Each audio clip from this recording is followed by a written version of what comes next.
Comment transformer une roche en lame mince de 30 microns? Point sécurité. En temps de Covid, il n'est pas recommandé de porter des masques non waterproof dans l'atelier car si ces derniers sont mouillés, ils seront inefficaces.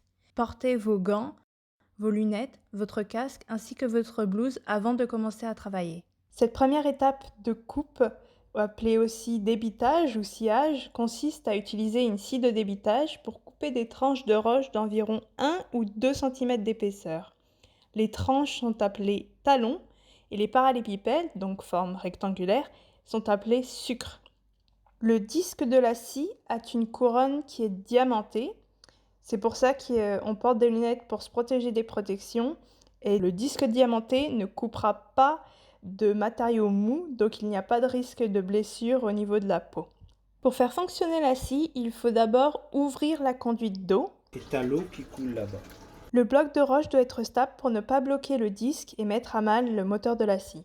Donc je mets ça pour caler de manière à avoir un échantillon stable, de manière à ne pas gondoler ou casser ma lame de scie et ça peut être dangereux.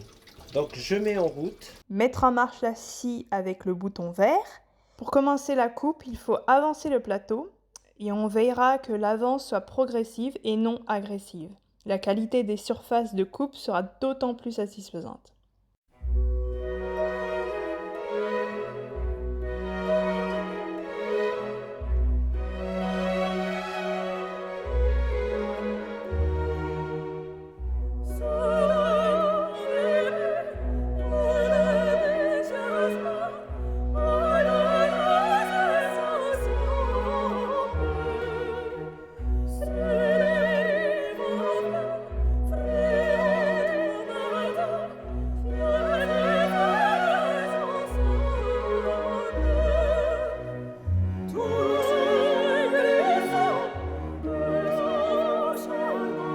On va sécher le sucre à l'aide de l'air comprimé.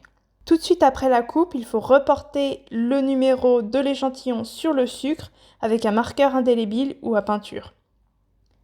En résumé pour cette phase de débitage. Pour faire fonctionner la scie, il faut d'abord ouvrir la conduite d'eau, bien caler l'échantillon, mettre en marche la scie avec le bouton vert, faire la coupe, puis arrêter la scie avec le bouton rouge. Couper l'eau, puis sécher le sucre avec la soufflette à air comprimé. Ensuite, marquer le sucre avec le numéro de l'échantillon.